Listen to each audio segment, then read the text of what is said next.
The Galactic Dominion Council gathered inside a giant station orbiting a dying red star. The chamber was filled with voices from hundreds of alien species, their whispers mixing like the wind before a storm. They were waiting for one being, the human representative. For decades, humanity had become the most unpredictable power in the stars, the youngest race yet the one everyone feared to provoke. Rumors said their technology came from no known science, and their ships moved faster than light itself. But today they were not here for war. They were here for words.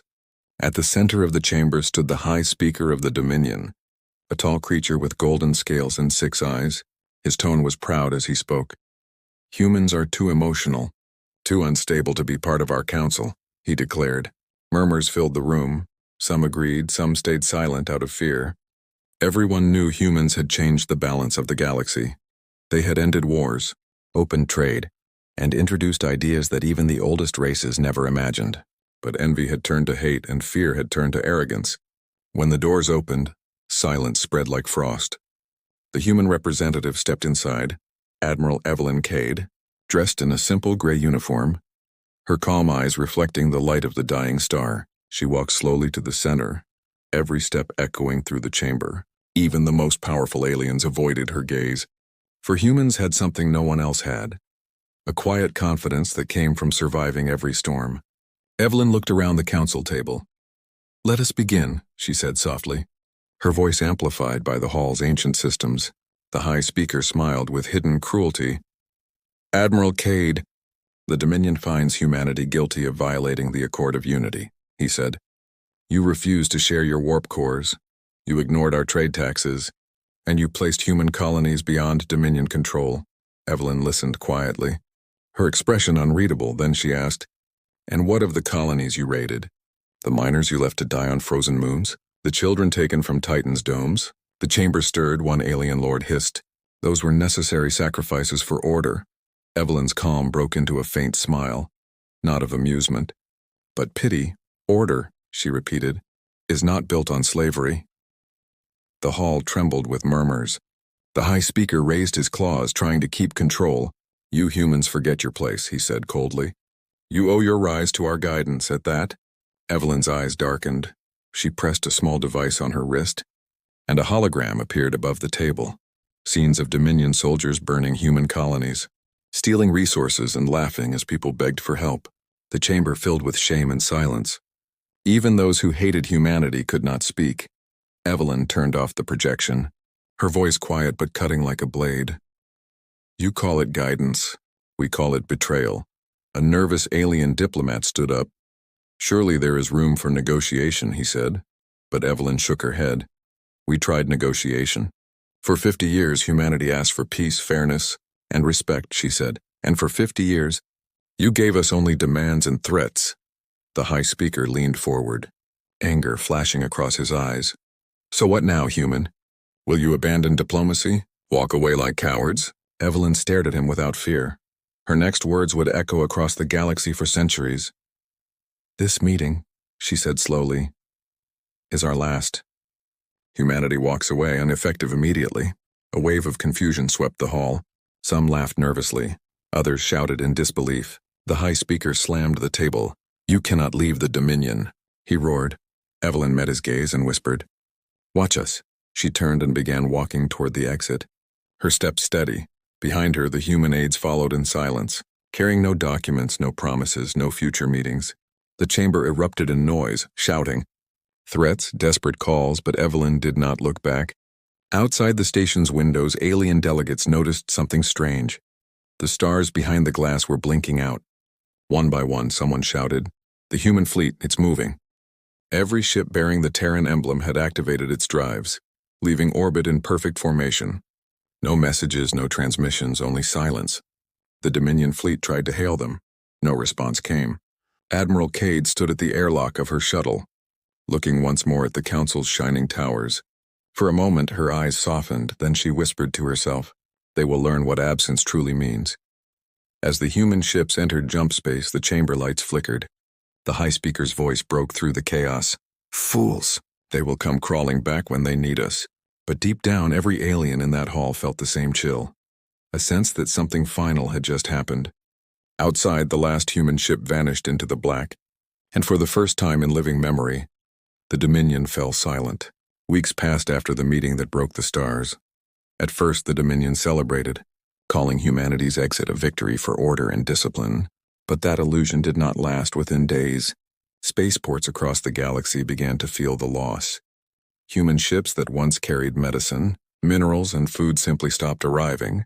Entire routes went dark, the blinking lights of the trade maps fading one after another. Merchants complained, but the Council ignored them. They said humans would come back once they realized they needed the Dominion's resources. But the opposite happened. Without human freighters, fuel shipments from the outer systems froze in transit. Medical supplies from Luna's labs never reached alien hospitals. And colonies that relied on human engineers found their reactors failing. The galaxy had never realized how deeply humanity's hands held it together. On the Dominion capital world, panic grew quietly behind closed doors. Markets crashed, factories shut down, and the once arrogant noble houses began hoarding food. The High Speaker ordered propaganda broadcasts. "Do not fear, the Dominion is eternal," he said. Yet his voice trembled, because reports kept coming. Hundreds of planets on the edge of revolt. Everywhere someone whispered the same question. Where are the humans? A merchant captain named Vrix, a reptilian trader who once dealt only with Terran fleets, decided to find out. He boarded his small cargo ship and plotted a course to Sol, the human home system. The journey took weeks, through empty lanes and abandoned stations. Everywhere he saw signs of sudden withdrawal, silent beacons, sealed space docks, drifting satellites. When he finally arrived at the edge of the Sol system, his scanners detected something impossible. The borders were alive with drones, tens of thousands of them, forming a silent wall. Each bore the same emblem, the silver crest of humanity. When Vrix sent a transmission, no one answered. He tried again. "This is Captain Vrix of the Dominion Trade Guild," requesting dialogue. The drones simply rotated in perfect formation, their weapons cold but ready. Then one sent a single message. "Humanity is unavailable." Vrix shivered, his scales twitching. He had heard about human humor, sharp and strange. But this felt different. This was final. He turned his ship around and fled, carrying the message no one in the galaxy wanted to hear. When he reported to the Council, they refused to believe him. The High Speaker laughed. "Machines cannot deny us. We will send fleets." And so they did. 3 Dominion fleets crossed the border to find Earth, and none returned. Weeks later, fragments of their ships drifted back, burned and twisted beyond recognition. No one knew if they had been destroyed or simply erased by something beyond understanding. Meanwhile, across the stars, life was breaking apart. Alien doctors could no longer synthesize human-made antibiotics. Space miners ran out of human alloy tools that never rusted. And interstellar communication lagged as human satellites went offline. Even the stars themselves seemed dimmer. Or maybe that was fear clouding every eye. In the far colonies, people began to speak of the human silence, a curse, a warning, and a legend all at once. Some claimed to hear faint radio songs echoing from the void, old human broadcasts still looping through space, voices laughing, singing, and speaking in a language that no longer replied. Others said they saw strange ships moving among the nebulae, massive, dark vessels that watched but never interfered. It was as if humanity had become ghosts of light, observing but unseen. The Dominion tried to rebuild using its own designs, but their engines were weak, their codes unstable, their inventions short-lived. They had depended on human ingenuity too long to survive without it. Within a single galactic cycle, entire sectors fell into chaos. Pirates ruled where trade once flowed, disease spread where medicine once thrived, and yet the humans remained silent. Not a word, not a threat, not even a sign of anger. The High Speaker called an emergency meeting, his voice tired for the first time. "Perhaps we misjudged them," he said softly. But no one replied because deep in their hearts, every leader already knew. The Dominion had not lost a war, it had lost its foundation. Humanity's departure was not vengeance, it was revelation. They finally understood what Admiral Cade meant when she said, "Watch us." For now, as the ships and stations decayed, the galaxy watched and saw what a universe without humanity truly looked like, a vast and echoing silence between the stars.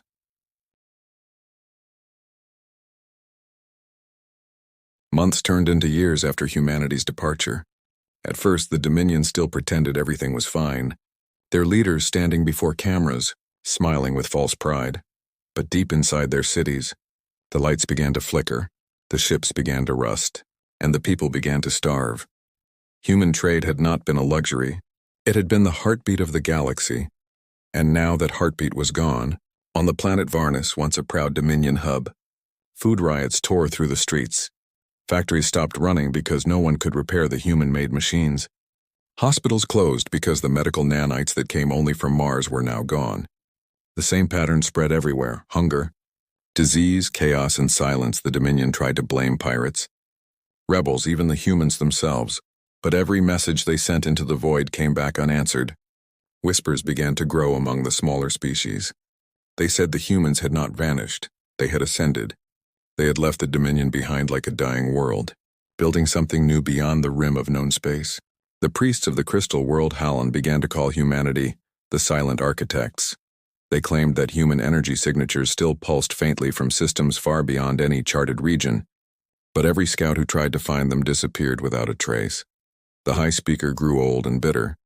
His councils turned against him, blaming him for the collapse.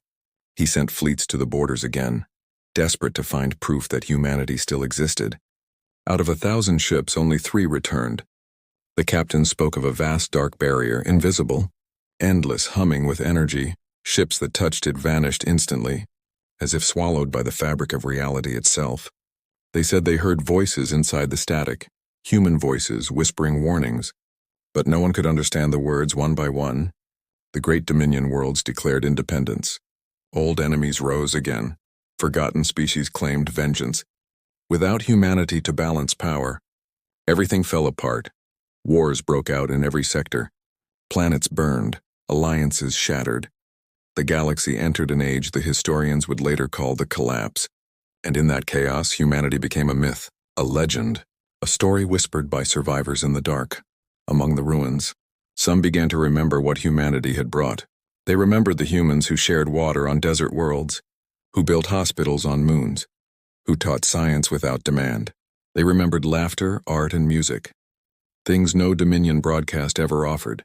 And in the ruins of one Dominion archive, a young alien scholar named Lorene found an ancient human file. It was titled simply, "Do Better Than Us." Inside, it contained no threats, no codes, no weapons, just lessons when compassion, innovation, and courage. Lorene wept as she read, because she realized what the Dominion had truly lost was not power. It was humanity itself. Meanwhile, in the far reaches of uncharted space, hidden among the dust of dead stars, the human fleets watched in silence. Admiral Evelyn Cade stood on the bridge of the flagship Soul's Grace, her face calm but her heart heavy. Before her stretched a new frontier, worlds untouched, skies unclaimed. Human colonies thrived in the hidden systems, far from the Dominion's reach. They had not fled in fear, they had evolved. They had built something purer, something freer, a new kind of civilization guided not by dominance but by understanding. Evelyn listened as reports came in. Dominion worlds falling, rebellion spreading, chaos consuming. She closed her eyes, whispering softly, "They are learning, the hard way." Back in the crumbling capital, the High Speaker stood on his balcony, staring at a sky once filled with ships. Now it was empty. His empire, built on control and arrogance, was dust. He finally understood that humanity's silence had been the greatest punishment of all, because silence forced them to see themselves clearly. No war, no invasion, no destruction, only the echo of what they had done. He fell to his knees, whispering to the wind, "Humans, please come back." But the wind carried no answer. Only the distant hum of collapsing power grids and the sound of 1,000 dying worlds. The Dominion had fallen not by war, not by weapons, but by its own dependence, and somewhere, beyond the veil of known space, humanity continued to build, patiently watching, waiting for the day when the galaxy would finally be ready to listen again. Because humanity had not left out of hatred. They had left out of hope, hope that one day, the galaxy would learn what true strength meant. And as the last Dominion beacon flickered out, a lone signal pulsed quietly through the void. A human voice, calm and distant, repeating a single line again and again. "We did not abandon you. We simply moved beyond you." and with that the stars themselves seemed to dim. For the galaxy knew the truth. The Dominion was gone, but humanity was only just beginning. 100 years passed since the fall of the Dominion. The galaxy healed slowly, but the scars never faded. Once great capitals were now silent tombs, their towers swallowed by vines and dust. Countless worlds drifted alone, their skies haunted by the memory of human ships that never returned. Children grew up hearing stories of the humans, the mysterious builders who vanished into the stars. Some called them gods, others called them ghosts, but no one truly knew what had become of them. On the world of Jurel, a young alien historian named Kale spent his nights listening to old Dominion transmissions. Most were static, broken voices or corrupted code, but one night, he heard something different. A faint melody. It was a human song, soft and beautiful, echoing through the deep void. No one around him believed it. Human relics are dangerous, the elders warned. They bring sorrow. But Kale's curiosity burned brighter than his fear. He began searching the ancient archives, piecing together fragments of human history long erased by the Dominion. What he found astonished him: blueprints, journals, and forgotten transmissions, all showing how humanity had given more than it had taken. They built schools for alien children, healed planets poisoned by war, and shared knowledge freely. Yet the Dominion had mocked them, called them emotional, weak, naive. Kale realized that the Dominion's cruelty had not destroyed humanity. It had only driven them to evolve. One evening, as Kale scanned an ancient frequency, he caught something, a transmission bouncing through time itself. The voice was human, calm, older, filled with both sorrow and wisdom. If you can hear this, you are living in the world we hoped for. We did not leave to rule, we left to rebuild. Kale froze, his heart racing. He tried to trace the signal, but it came from far beyond the edge of the known galaxy, from a region no ship had ever returned from. He called it the Silent Frontier. Word spread quickly. Explorers, scientists, and wanderers from dozens of species gathered around Kale's discovery. Together they formed the Reclamation Fleet, a group determined to find where humanity had gone. Their ships were small and old, their maps uncertain, but hope, a human invention, guided them. As they left Jurel's orbit, the galaxy watched. For the first time in a century, the stars carried purpose again. Months into their voyage, they passed the ruins of old Dominion stations. Dead beacons drifted like ghosts on one. They found a message scratched into a metal wall, written in English. It read, "Forgive them, for they did not understand." Kale stood before it in silence, realizing this was not the writing of conquerors, but of teachers who had walked away. The deeper they traveled, the stranger space became. Gravity twisted softly, light shimmered unnaturally, and time itself seemed to breathe, finally. Their scanners picked up enormous structures floating among nebula clouds, colossal cities made of light, silent and alive. At first, they thought it was a natural phenomenon. But as they drew closer, they saw symbols, human letters glowing faintly on the surfaces. One ship's cameras captured a phrase etched across an entire world-sized ring. "The New Dawn Project." Kale's voice trembled as he whispered. "They didn't die. They transcended." Suddenly, the fleet's communication panels lit up. A single human AI voice spoke clearly across every channel. "You have entered human space. Identify yourselves." Kale stepped forward, his voice shaking. "This is Kale of Jurel, historian seeking truth, seeking peace." Silence followed for a long moment. Then the voice replied, gentle but firm. "You carry no weapons, no lies. You may approach." As the fleet descended toward one of the luminous worlds, they saw forests that glowed with blue light, cities without smoke, and skies filled with shimmering auroras. Humans walked among strange machines that moved like living things. But they were different now. Taller, calmer, radiant with quiet power. They greeted the visitors with kind smiles, their eyes carrying the depth of stars. Kale knelt, overwhelmed. "Why did you leave us?" he asked, his voice barely a whisper. A human elder placed a hand on his shoulder and said, "We left because the galaxy needed to remember who it was without us." He looked up at the endless sky, his tone soft and distant. "When we gave too much, they stopped learning. When we stayed too long, they forgot their strength." Kale bowed his head, tears glimmering. "Will you ever return?" The elder smiled faintly. "When the galaxy is ready to build, not to rule." The visitors stayed for days, learning what humanity had become, A civilization beyond greed, beyond domination, building new stars with harmony, not conquest when they finally read her. Returned to known space, they carried messages of peace, of rebirth, and of warning, that the humans were not gods nor ghosts, but guardians waiting for balance to return. Cale recorded the story and titled it Echoes in the Void, and as it spread, the broken worlds began to rebuild, not from fear but from inspiration, for humanity had shown them the greatest lesson of all, that sometimes, silence is not the end but the beginning of something greater. Centuries had passed since humanity first walked away from the galactic dominion. Their name had become legend, their face unknown, their voice remembered only in the quiet hum of ancient satellites. But now the galaxy was alive again, rebuilt not by fear, but by unity. New species had risen, old enemies had made peace, and their ships bore one shared symbol, a circle of stars, glowing with hope. Yet even in peace they still looked to the dark, wondering if the humans still watched them from beyond the void. Then one quiet day the stars changed. Across the galaxy, every scanner, every observatory, every eye turned toward the same point in space. A ripple moved across the void, soft at first, then growing like a heartbeat. Waves of energy spread through the cosmos, bending light and space. Pilots swore they heard whispers through their comms, voices in old Terran English, calm and warm. And then they saw it. A fleet emerged. Not from hyperspace, not from any known jump gate. It simply appeared, ships made of living metal and radiant energy, glowing like fragments of newborn suns. Each vessel pulsed like a heartbeat, wrapped in light that shimmered with colors no eye had seen before. They didn't come in silence this time. Their signal was everywhere, on every channel. We return not to rule, but to heal. The galaxy froze, every government, every world. Every species remembered the old warnings. They feared the humans' wrath, their vengeance, their unmatched power. But when the first human ship entered orbit above a shattered planet, once a Dominion capital, now little more than ruins, and they did not fire weapons, they dropped food, medicine, and rebuilding drones that restored cities in hours. The people wept as they saw human figures descending from the ships, glowing softly, their footsteps leaving trails of light.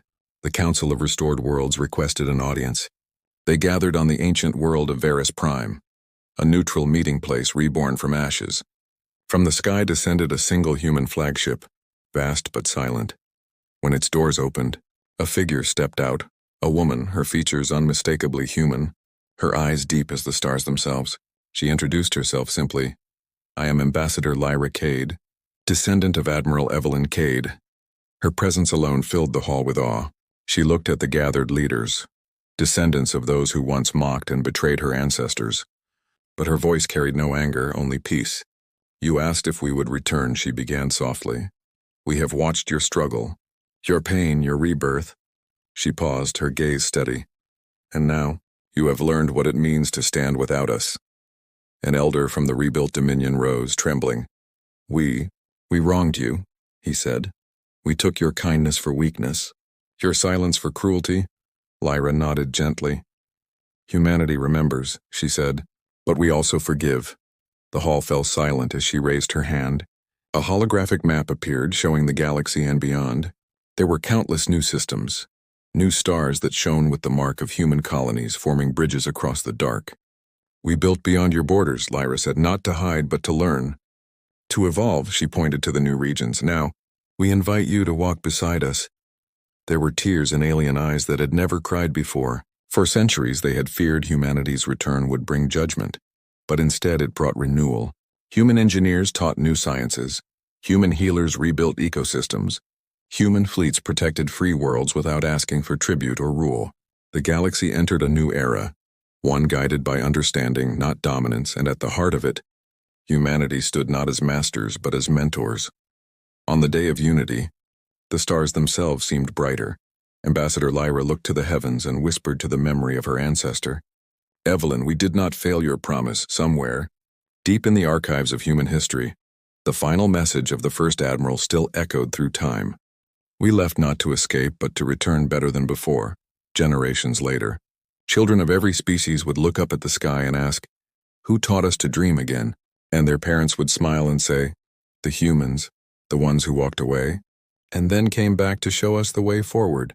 The galaxy no longer feared the silence, because now the silence carried meaning. It was the sound of balance, of peace, of respect, the legacy of a species that refused to conquer yet conquered all hearts. When the last ceremony ended, the entire galaxy watched as the human fleet rose once more into the sky, their ships glowing like suns, their engines humming softly. No one spoke, no one moved. The stars seemed to bow as humanity departed again, and the galaxy fell silent, not in fear but in awe, for humanity had returned. Not as rulers, but as the guardians of the stars.